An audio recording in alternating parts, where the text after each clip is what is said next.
एक बार नारद जी भगवान श्री हरि विष्णु के पास गए और उनसे बोले, प्रभु, मैंने देखा है आपके भक्त अक्सर निर्धन और कष्टमय जीवन जीते हैं, जबकि आपके निंदक और अधर्मी लोग ऐश्वर्य और धन संपत्ति में डूबे रहते हैं। ऐसा क्यों होता है? भगवान विष्णु मुस्कुराए और बोले, नारद, इसका रहस्य केवल वाणी से नहीं समझाया जा सकता। यदि जानना चाहते हो तो मेरे साथ पृथ्वी पर चलो। दोनों साधु के वेश में पृथ्वी पर आए और एक नगर पहुँचे। वहाँ एक धनी सेठ के घर के द्वार पे जाकर उन्होंने भिक्षा मांगी। भगवान विष्णु ने कहा, भैया, भूख लगी है, कुछ भोजन मिल जाए तो कृपा होगी।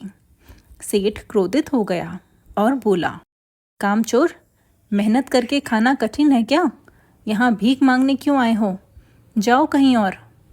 यह सुनकर नारद जी का हृदय दुख से भर गया। वे बोले, प्रभु, इसने न केवल आपको पहचाना बल्कि आपका अपमान किया है। इसे दंड दीजिए। परंतु भगवान मुस्कुराए और बोले, नारद, इसे दंड नहीं, आशीर्वाद दूंगा। और उन्होंने सेठ को और अधिक धन संपत्ति का वरदान दे दिया। नारद जी देखकर आश्चर्यचकित रह गए। नगर से बाहर निकलने पर उन्हें एक वृद्ध महिला मिली, जिसकी एकमात्र संपत्ति थी उसकी गाय। उसी गाय के दूध से वह अपना जीवन का यापन चलाती थी। भगवान विष्णु और नारद ने उनसे भी भिक्षा मांगी। वृद्ध महिला ने प्रेम पूर्वक कहा, महाराज, आइए। वह भीतर गई और अपनी गाय का ताज़ा दूध निकालकर कटोरे में भरकर ले आई। बड़े आदर से दोनों साधुओं को अर्पित किया। नारद जी प्रसन्न होकर बोले, प्रभु, देखिए इस भक्त को, इसने अपने पास जो भी था वह सब हमें अर्पित कर दिया। इसे महान वरदान दीजिएगा।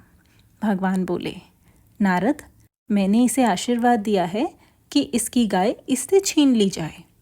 नारद जी विस्मृत होकर बोले, प्रभु, ये कैसी लीला है?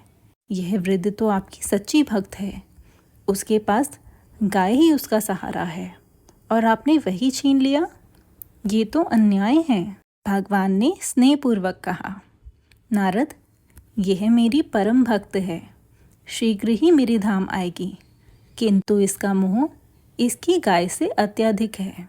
यदि अंतिम समय में इसका मन मुझ पर ना होकर गाय में अटका रहा तो इसे अगले जन्म में गाय का जीवन जीना पड़ेगा।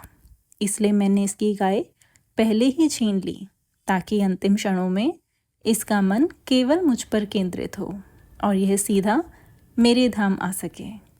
भगवान आगे बोले, और जहाँ सेठ का प्रश्न है, उसका मोह धन दौलत में है। मृत्यु के समय ध्यान तिजोरी और सोने चांदी पे रहेगा और इसी कारणवश अगले जन्म में उसे सांप का जीवन मिलेगा, ताकि वह अपनी तिजोरी की रखवाली कर सके। अब नारद जी को भगवान की लीला का रहस्य समझ आया। उन्होंने दोनों हाथ जोड़े और बोले, प्रभु, आपकी न्याय लीला अद्भुत है। आप वही करते हैं जो जीवात्मा के परम कल्याण के लिए आवश्यक होता है। भगवान ने कहा, नारद, हर जीव वही जन्म पाता है जिसके प्रति उसका मोह सबसे अधिक होता है। इसलिए मनुष्य को मोह माया से ऊपर उठकर केवल ईश्वर का स्मरण करना चाहिए। यही उसके जीवन की वास्तविक उद्देश्य होना चाहिए। भगवान का न्याय सांसारिक दृष्टि से नहीं, बल्कि आत्मा के परम कल्याण पर आधारित होता है। जो भक्त मोह माया छोड़कर प्रभु में मन लगाता है, वही उसके धाम को प्राप्त करता है। उम्मीद है आपको हमारी ये कहानी पसंद आई हो। वीडियो को लाइक करें, चैनल को सब्सक्राइब करना ना भूलें। कमेंट बॉक्स में हमें ज़रूर बताएं कि आपको हमारी कथाएं कैसी लगती हैं। धन्यवाद। जय श्री हरि विष्णु।